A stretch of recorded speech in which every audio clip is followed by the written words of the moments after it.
Dating యాప్స్లో ఇప్పటి వరకు చాలామంది యువతనే వీటిని వాడుతున్నారు అనుకుంటున్నటువంటి సందర్భంలో తాజా సర్వే ఒకటి సంచలన విషయాన్ని వెల్లడించింది. డేటింగ్ యాప్స్ని వాడేటువంటి వాళ్ళు ఎక్కువ మంది అంకుల్స్ ఆంటీసే ఉన్నారు. అంటే మిడిల్ ఏజ్కి సంబంధించిన ఎక్కువ మంది డేటింగ్ యాప్ను వాడుతున్నట్టు international journal of clinical and health psychology survey నిర్వహించింది.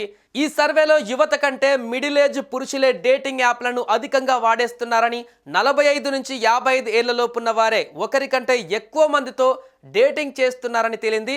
డేటింగ్ యాప్లలో పరిచయమై ప్రేమ పేరుతో దగ్గరై మోజు తీరాక మోసం చేస్తున్నారు. మరికొందరు బ్యాంకు బ్యాలెన్స్ను ఖాళీ చేస్తున్నారు. కాబట్టి అలర్ట్గా ఉండాలంటున్నారు నిపుణులు.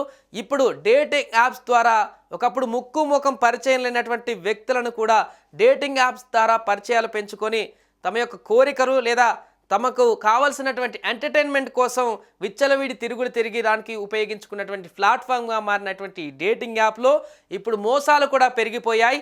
ఎవరైతే మిడిల్ ఏజ్లో ఉన్నటువంటి వ్యక్తులు ఉన్నారో వారు కూడా అట్రాక్ట్ అవుతూ అంకుల్ ఆంటీస్ వారు కూడా ఈ యొక్క డేటింగ్ యాప్స్ ద్వారా అనేక మందితో రిలేషన్షిప్ని మెయింటైన్ చేస్తూ అక్రమ సంబంధాలకు కూడా కారణమవుతున్నారనేటువంటి విషయం అయితే ఇప్పుడు ఈ సర్వేలో వెల్లడైంది. ఒక్కరితో కాదు, మళ్ళీ ఈ డేటింగ్ యాప్ ద్వారా అనేక మందితో, ఒకరికంటే ఎక్కువ మందితో ఈ డేటింగ్ యాప్ ద్వారా పరిచయాలు పెంచుకొని వారితో రిలేషన్ మెయింటైన్ చేస్తున్నట్టుగా ఈ సర్వేలో వెల్లడైంది. వారంతా కూడా మిడిల్ ఏజ్ 40 ఎబోవ్ బిలో 60 ఈ ఏజ్కి సంబంధించిన వారే ఎక్కువ మంది ఉండడం షాక్కి గురి చేస్తుందని చెప్పవచ్చు. అయితే దీంట్లో చాలా వరకు రిలేషన్షిప్ వరకే మెయింటైన్ చేసేవారు కొంతమంది ఉంటే దాన్ని ఆసరాగా చేసుకొని ఆ యొక్క వ్యక్తులను డబ్బులను గుంజేటువంటి ప్రయత్నం చేసి మోసాలకు గురి చేయడం, కొందరైతే బ్లాక్మెయిల్ చేసి కొందరిని ఆగం చేయడం మరికొందరు చేస్తున్నటువంటి పని. అందుకే చాలా జాగ్రత్తగా ఉండాలంటూ కూడా చెప్తున్నారు. ఇలాంటి ముక్కు ముఖం తెలియని పరిచయాలతో ఎక్కడికి పడితే అక్కడికి వెళ్ళి తమ లైఫ్ని రిస్క్ చేసుకోవద్దంటూ కూడా నిపుణులు చెప్తున్నారు.